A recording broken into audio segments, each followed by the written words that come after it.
Bei den Cum-Ex-Geschäften wurden Aktien um den Tag, an dem die Dividende ausgeschüttet wird, so schnell zwischen verschiedenen Akteuren hin und her gehandelt, dass die Situation entstanden ist, dass zwar nur einmal Kapitalertragssteuer abgeführt worden ist, aber mehrfach Bescheinigungen ausgestellt wurden, dass sie abgeführt worden ist. Und die konnten dann beim Finanzamt eingereicht werden.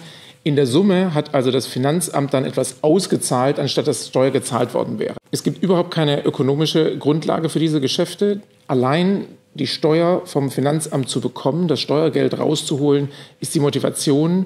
Und deswegen sind diese Geschäfte nach meiner Ansicht betrügerisch. Es ist so ähnlich, wie wenn man, obwohl man nicht gefahren ist, trotzdem beim Arbeitgeber eine Erstattung für eine Fahrt will oder wenn Eltern für ein Kind zweimal Kindergeld beziehen würden. Wir sind im Untersuchungsausschuss auf eine Zahl von 10 Milliarden für die Cum-Ex-Geschäfte gekommen. Daneben gibt es noch weitere Geschäfte um den Dividendenstichtag. Da kommen wir dann in die Größenordnung von 30 Milliarden. Es gab im politischen Berlin kaum jemand, der sich für das Thema interessiert hat, obwohl es der größte Finanzskandal in der Geschichte der Bundesrepublik Deutschland ist. Wir können doch nicht warten, bis die nächsten Akteure oder vielleicht sogar dieselben Akteure den nächsten Raubzug planen.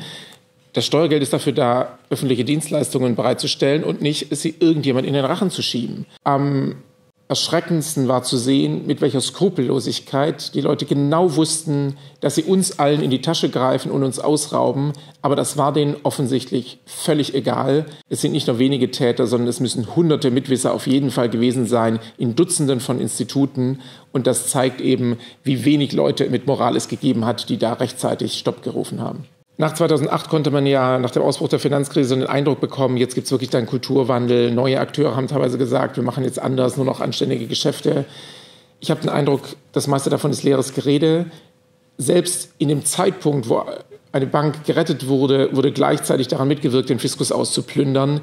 Wir müssen also mit ganz anderen Mitteln gegen diese kriminellen Strukturen im Finanzmarkt vorgehen, wenn wir uns als Steuerzahler und Bürger schützen wollen. Auf der öffentlichen Seite also zu wenig Leute, die verstehen, was da wirklich am Markt läuft.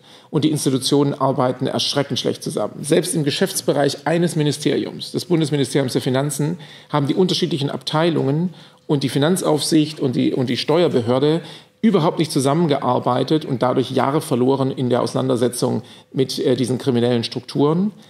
Es ist so wie früher im Wilden Westen, wo der Sheriff an der Grenze Halt machen muss und der Bandit kann einfach drüber reiten. Und so ist die Zusammenarbeit der Finanzbehörden nach wie vor in Europa. Das ist zum Schaden von Bürgerinnen und Bürgern. Wir brauchen da eine wesentlich bessere europäische Zusammenarbeit.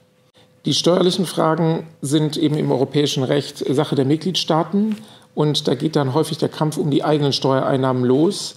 Und es gibt eben einige Finanzzentren in Europa, die auch davon profitieren, dass es kriminelle Strukturen am Finanzmarkt gibt und die gezielt auch helfen, sie zu verschleiern. Das macht das sehr schwierig. Wenn man das vergleicht, niemand versteht genau die Abschaltsoftware, die die Autoindustrie verwendet hat und schreibt trotzdem und redet über den VW-Skandal. Genauso wenig muss man die Details bei Cum-Ex verstehen, wie genau die Trades gelaufen sind und kann trotzdem sagen, solche betrügerischen Strukturen müssen angegangen werden und man kann trotzdem die richtigen Schlussfolgerungen ziehen. Aber ein systematisches Bild, was da in ganz Europa es gegeben hat an solchen Geschäften, haben wir bisher nicht.